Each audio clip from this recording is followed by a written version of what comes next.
Your life can be summarized in one line, but you get to determine what that one line is Yes. now. You need to know who you are as a person, right? How important is it to know who you are to create a successful organization? We can step into a space and reach out to business people across the table. Come on. We can reach out to a person that needs Jesus. Yes. We can reach out to a homeless person.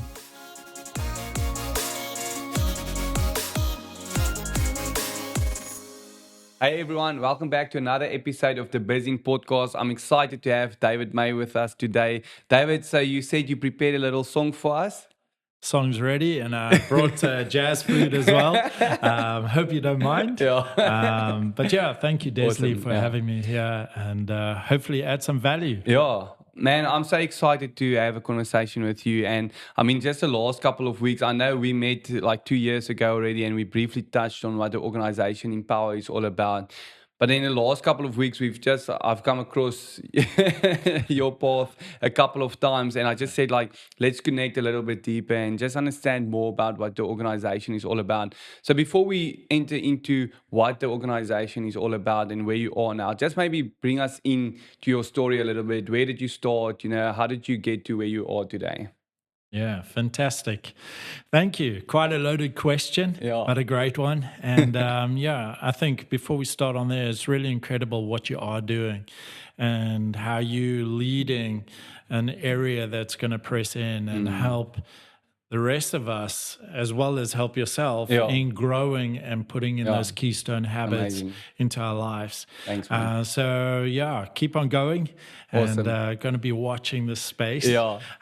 So it's really incredible. So I think for me, born in Johannesburg and Joburg, Jen, and stayed in one area, Roosevelt Park. So went to Roosevelt Pre-Primary, Franklin D. Roosevelt Primary, Roosevelt High School, born and bred. Then I matriculated in 2000. Had an opportunity to go to Sweden for 3 months. Awesome. And through South Africa was viewed as a developing country then. Yeah. And we had partnered actually through the local church that I was involved in. They were connected to Sweden, went across there.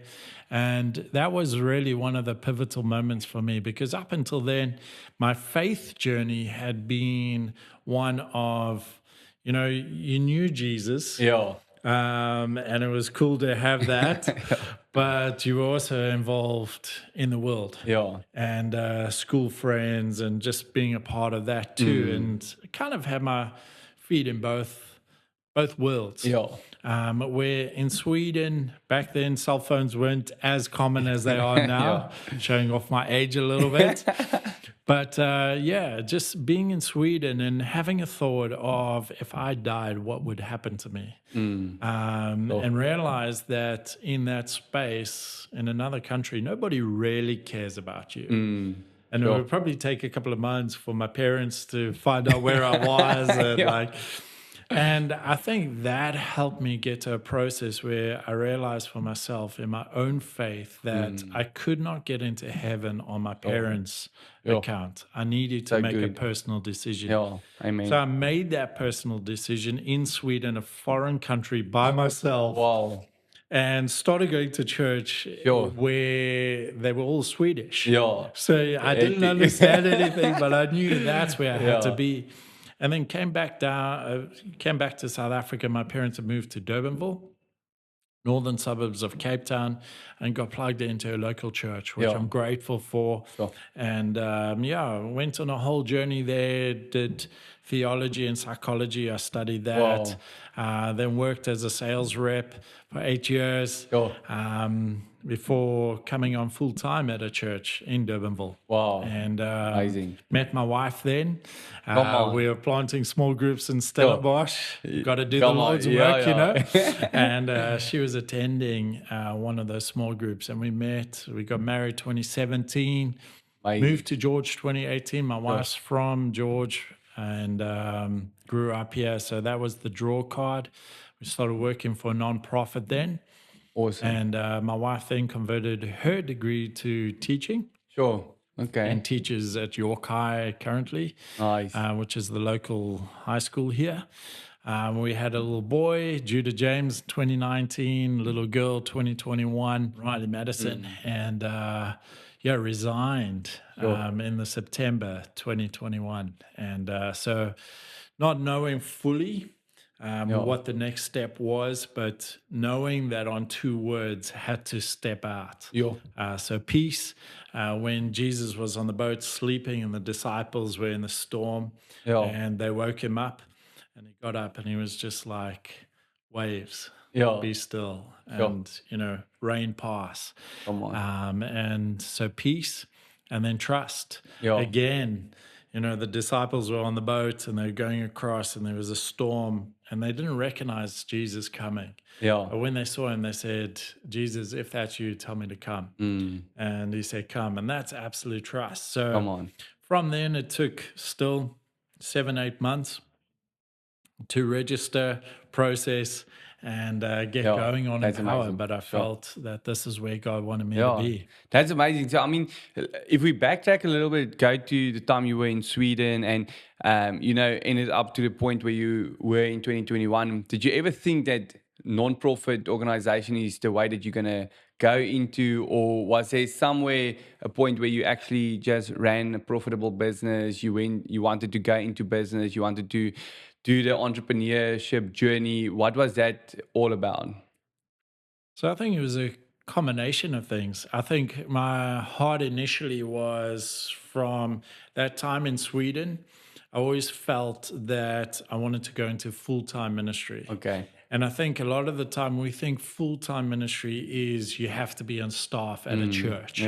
And that's the only capacity that you can be in. And I think for me, getting involved in a local church, coming onto staff there, I thought, okay, this is it. When Brooke and I got married, all we would talk about, living in Cape Town, we would drive around and be like, sure, check this piece of land. We could plant a church there. This is what we call it. This is what we would do. To realizing in 2018, to stepping out to work for another nonprofit, I was like, whoa, I've got gifting inside of me, but we as society or traditionally feel that our gifting can only be played out in certain areas. So I felt pastoral, but I thought, okay, the only place for pastoral is to be on staff at a church. So working for another nonprofit helped me think outside the box, also to begin to see the greater community of society coming together to stand as a community rather than independent structures. And through that, resigned, started working for my father-in-law, my own entrepreneurship journey for profit. Lasted approximately 6 months. But it was a good season to learn certain things for a profitable business. And then through that, realizing, sure, there's a niche in the market. This aligns with my passion and it aligns with my values and my greater why of loving Jesus and loving people. And that's the heart behind Empower, that, we can step into a space, any space, and reach out to business people across the table. We can reach out to a person that needs Jesus. We can reach out to a homeless person, someone that's financially strong, and across the board. We can reach any person because every person needs to be empowered on their journey and their next step. 100%. I mean, like you're saying, every person needs to be empowered, and we need to have a purpose in life, right? So it's that things like, why do you stand up in the morning? So there needs to be a power behind it that drives something, Otherwise, you're going to just have this endless life ticking over, working, going home, eating, sleeping, standing up, working, and it's not effective at the end of the day. So, I mean, getting into a point like this, I think there's so much going into a non-profit organization, and it's not that you're actually not an entrepreneur when you go into an organization like a non-profit, because I think you need to be much more bolder in order to step out and say, well, I'm going to start an organization where I'm going to build something, and essentially it's not to my benefit only, it's to people around me. And the community around me. So if we look at it from a marriage perspective and your children, I mean, how do they form part of this journey, and how do they adapt to this fact that you are building a non-profit organization, and how do you engage them and make sure that they also see the purpose and the plan that you have for this organization? Sure, great question. I think to take a step back, if I can, and answer one, I think for my own mentality, I think a lot of people, they differentiate and like, oh, we for profit, you non-profit. Basically, all that is a different legal constitution. Yes.